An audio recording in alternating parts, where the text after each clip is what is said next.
Hey guys, it's Melanie. Welcome back to another candle review. If you missed it a little bit earlier today, I uploaded my thoughts on the Homeworx Sugared Apple Churro fragrance.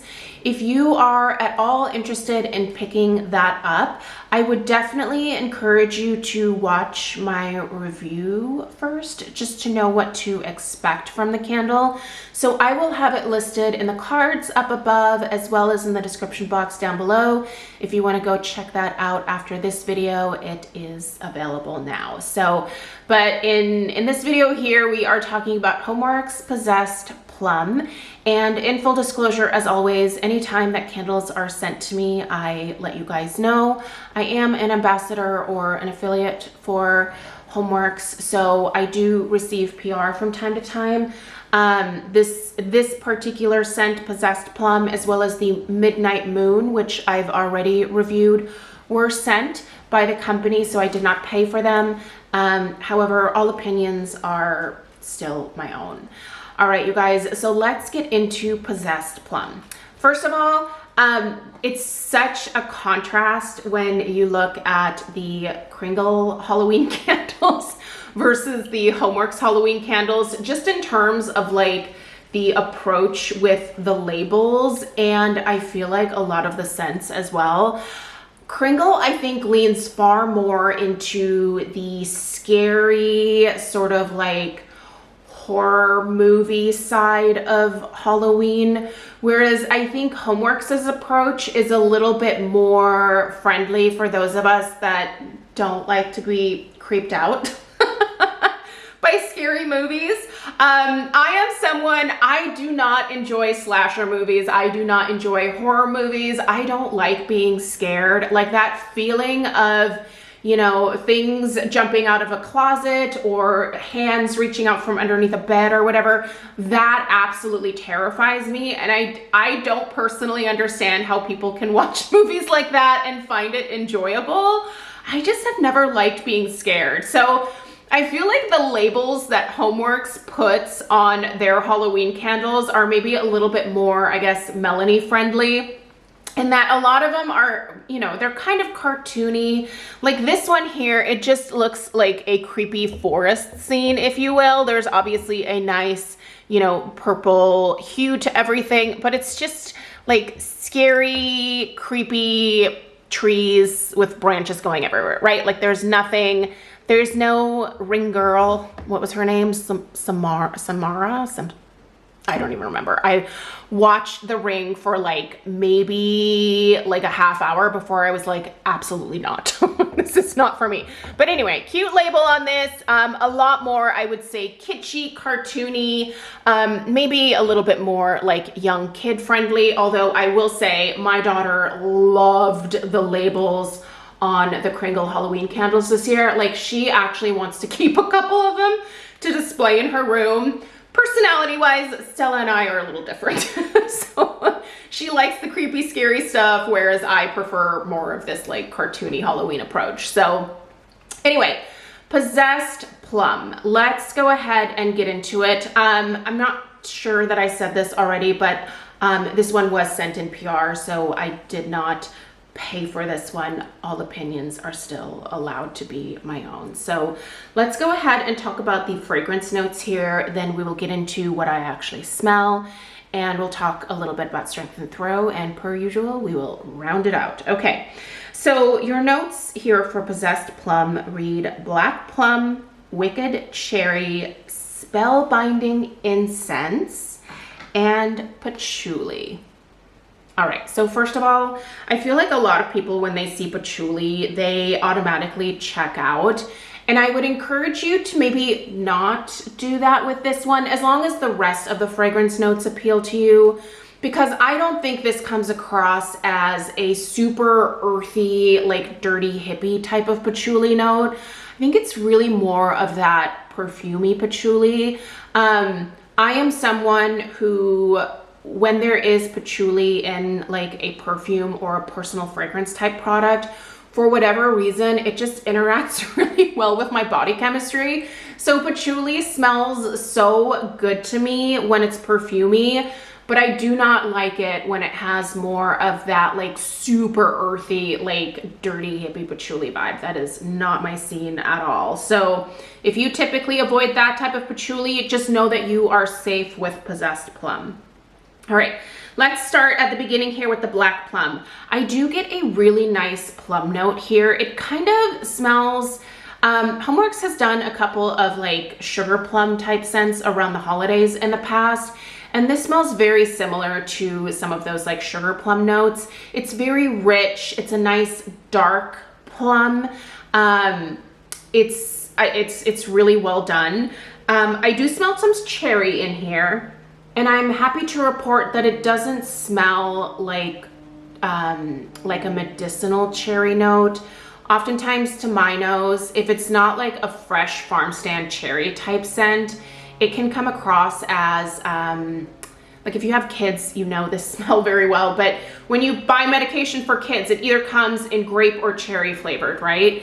I feel like a lot of times that kind of medicinal cherry type flavor is what I pick up when it is featured in like Halloween scents like this. I don't get that medicinal cherry note here. It actually smells more of like just an authentic cherry, but like a dark, like the dark cherries, right? Like not the Rainier cherries, more of like that dark, almost Merlot type cherry note. Sorry, I'm smelling the lid. Just to make sure that I'm like picking these notes up correctly as it's burning. The incense, all right, the incense it's not super intense in here. So if you're thinking this is going to smell like you are walking into, you know, maybe like a witchy type shop, I don't think the incense is that potent. I think it's kind of lingering in the background here, but it is not the first thing that I notice. My nose really goes to the plum, then the cherry, then the patchouli, and then in the background, there's a little hint of that really nice incense note. This is done quite well for the type of scent that it is. I do think it is evocative of a more, maybe less spooky Halloween type scent. I think this could actually just kind of be a great fall scent in general. Especially if you don't typically gravitate towards a lot of like the pumpkin or apple or pumpkin apple scents that come out this time of year. If you don't resonate with those types of scents, like this might be something that you're really interested in. Now, what's great about this candle is that if you don't love the label on this, it comes in this really beautiful purple wax. So I'm gonna give you guys an overhead shot. I will tell you that I just lit this before filming this review, so it probably hasn't completely pulled out, but I think it might actually be able to help you see the wax color a little bit better. Do you see that? It's just the most beautiful grapey purple wax. I think the wax color here is absolutely perfect.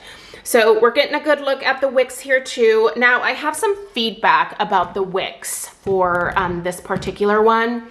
So I had an issue where one day I forgot about this candle. I have a hard and fast rule that none of my Homeworx candles are burned for more than like 2.5, 3 hours. That's when a lot of problems happen with Homeworx candles, right? Like the wicks can keel over, you know, they can disappear, all of that fun stuff. I've really found that limiting the burn to the suggested, right around the suggested burn time is really the best way to go with these. But I let it go one day and I think it went probably for 6 hours. So twice as long as normal. And I did lose a wick, but you can see that I still have 4 wicks. So the wick fell into the wax and that was because it formed pretty like heavy mushroom tops. And the wax pool was quite deep. So that is going to cause a wick to keel over. It's not ideal, and I feel like they should be able to fix that because in the early years of Homeworx, that wasn't really an issue for most of us. But it is with the newer types of wicks that Harry is using, and they do seem varied depending on the fragrance. Because the candle that I reviewed earlier does not form those mushroom tops, but this Possessed Plum does. So what I did is it ended up falling into the wax after I extinguished the candle, and I didn't realize it. So when I went to go open it for the subsequent burn, I was like, oh crap. I have 3 wicks, but I could see the other one just underneath the surface of the wax. And so what I did is I lit the candle, the 3 wicks that were still above the wax level. It pulled out completely. And then I took a, I just took a, what do you call those things? A toothpick, and I picked that wick that was laying down in the wax up. I trimmed that heavy mushroom top off, and I placed it correctly where it was, and lit it, and it's fine. Like, it has now had a couple of burns since, and it's burning just fine with each subsequent burn. So if you do lose a wick, there is a way to fix it. You just need to light the candle up and then just be very gentle about it. But you can restore that wick, provided obviously that it is still attached to the wick clip. Now there are some Homeworx candles where the wick clips are I don't think they're crimped enough at the bottom, and the wick does fall out sometimes. That's not what happened here with this one. It's just that the mushroom top got too heavy, the wax pool was too deep, and it just keeled over. So anyway, let's talk about the strength and throw here. So the strength and throw of this is just very similar to what I experienced with the last candle. The strength I'm gonna put at about a 6.5, which is actually surprising given that there's patchouli in here. I feel like patchouli candles a lot of times are like complete powerhouses. Not in the case of this one. It is actually quite subdued. It still has a good enough strength and throw for me personally, and that's probably because I don't know that I would want something like this to be a total powerhouse for me. It doesn't really lend itself to blending well with some of the other like foodie type candles that I'm burning right now. So I do have to make sure that I light this one when I maybe have like another more perfumey type scent lit up, because this one does not blend with gourmand candles at all. It worked quite well actually with the Midnight Moon when I was burning those 2 together. So that might be a nice combination for Halloween for you, but I like the scent. Would I repurchase it? I don't know, probably not, only because, you know, Halloween just isn't like a super crazy exciting holiday for me personally. Not having grown up with Halloween being a big deal, and that's because I'm an immigrant. So when I was growing up in Germany in the late 70s and 80s, like we didn't have it. Like Halloween wasn't a thing. I first experienced it when I was 11 years old. I think that was my first Halloween here, was when I was 11. And I thought it was weird. I was like, what is this? I have to go to like random people's homes and ask them for candy. I mean, when you explain the concept of Halloween to people in other countries who've never like had this particular holiday before, it's just such a bizarre thing, right? Like I'd never done that before. So it's definitely very interesting, but I only had like 2 Halloweens where I dressed up and did that. So for me, Halloween isn't some super nostalgic thing. It's just something that I did for a couple years when I was younger, and it was neat to participate in it, but it didn't like stick with me. Now my kid, ooh, this girl loves Halloween. She's 11 this year, and she is still talking about, you know, what her costume is gonna be. She's still really excited about it, and I'm gonna let her hang on to that energy for as long as she wants to, because man, kids grow up fast, don't they? So I'm already kind of dreading the first year that she's like, oh, I don't think I should go trick-or-treating anymore, because I feel like that is the time when it will basically be like, oh, Stella's all grown up. But even though she's in middle school, we are still planning on taking her trick-or-treating this year. So anyway, you guys, let me know if you picked up Possessed Plum. Let me know your thoughts on it. Overall, I definitely give it a thumbs up. I like the scent overall, but it's not something that I would want to have going in my house, you know, throughout the fall or anything like that.